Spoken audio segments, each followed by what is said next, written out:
Make no mistake, this cannot solely be America's endeavor. Those who used to chastise America for acting alone in the world cannot now stand by and wait for America to solve the world's problems alone. We have sought, in word and deed, a new era of engagement with the world. And now is the time for all of us to take our share of responsibility for a global response to global challenges. Reduce our strategic warheads and launchers.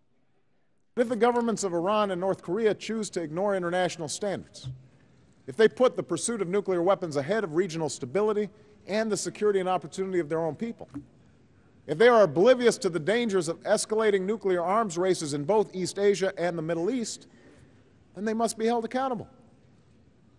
The world must stand together to demonstrate that international law is not an empty promise and that treaties will be enforced. We must insist that the future does not belong to fear, dated grievances, or forge common ground. A place where we focus on what drives us apart. And the goal is clear: two states living side by side in peace and security. A Jewish state of Israel with true security for all Israelis, and a viable, independent Palestinian state with contiguous territory that ends the occupation that began in 1967 and realizes the potential of the Palestinian people. And in Pittsburgh, we will work with the world's largest economies to chart a course for growth that is balanced and sustained. That means vigilance to ensure that we do not let up until our people are back to work. That means taking steps to rekindle demand so that global recovery can be sustained.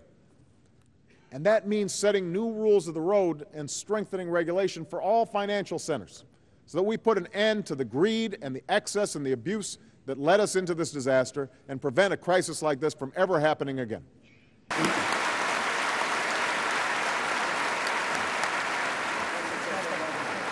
Thank you very much. Thank you. I thank on behalf of the General Assembly, I would like to thank President Obama, the President of the United States of America.